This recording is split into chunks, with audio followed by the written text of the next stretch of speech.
Hi, everyone. Molly Whitehead. I'm here with Boone EDC, and I'm joined today by Clinton Bohm. He's the president of Whitestown Town Council. Thanks so much. Howdy. We're glad to have you here, and we really appreciate Whitestown's support of our small business relief fund and excited to see what can happen with that. Well, thank you so much for having me. It's always great to have these conversations. All my favorite things to do when I'm out and about, the full-time job or on the weekends, is talk about Whitestown. It's a place that a lot of people don't know about, and we're just, in their minds, on the northwest side of Indianapolis. So it's great to tell our story and how much things have been happening and what's happening underneath the growth. Perfect. Good. Well, so tell us a little bit about Whitestown. What's something that people may not know? Well, a lot of people, when you hear Whitestown, certain thoughts come up about how it was named. What they don't understand is that we're actually named after Albert S. White. He was a U.S. Senator for the state of Indiana.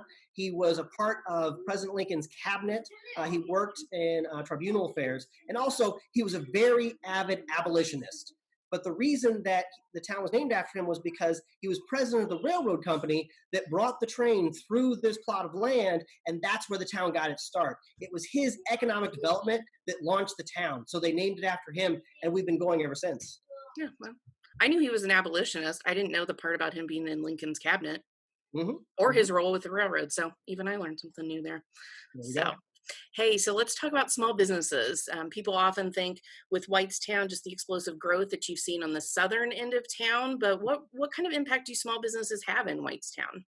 Well, I think that's a valid point. When you come down 65, or when you're driving on Old 334, you see the signs for the McDonald's, the Chick-fil-A's, the Denny's, and some of those larger stores, and we love them. We're glad to have them. But what's happening underneath the growth are some of the small town businesses, the shops like Kaplinger's and Fun Days that are right there on that main strip in the South Side, or in the Legacy Core where we see growth. We have Moontown. They took and the old Whitestown Gymnasium, they were able to take that, remove the asbestos, and transform the inside into this brand new space where it's not just a restaurant. They are brewing their own craft brews there, and they have this event space where they're hosting concerts and different events. People are coming from all around the county, from Marion County and surrounding areas, just to come visit Moontown. And when they come, they get to see the original plat of Whitestown and the legacy core. And that's something a lot I think gets lost. And I'm really glad that we continue to draw more attention to. And it's that small business investment in our community that allows us to bring more people in and show them what Whitestown's all about. So let's talk a little bit about the Boone County Small Business Relief Fund. Whitestown has supported that at $50,000. Let's talk about why that was important to the town to participate in that.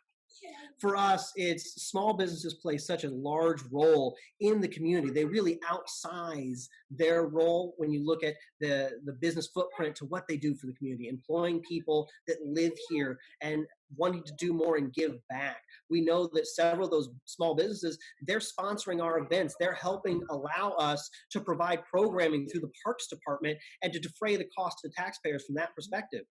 What's happening right now with the COVID-19 situation, it's not something that was brought on because someone took a risky investment or a bad business idea. Right. These businesses were doing well. They were thriving in a thriving economy. And then because of the pandemic, we had to scale back interactions. The governor forced them to change their business model when the market wasn't requiring that. So all of those things are outside of their control. So it's important for us to take care of them when they were taking care of us. Times are hard for them through no fault of their own. So we want to make sure that to get us back on track. Good, good.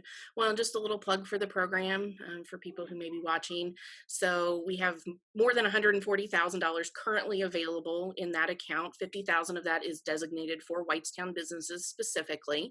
Those are for loans up to $10,000 for companies that have been in business for at least 2 years, employ fewer than 30 people.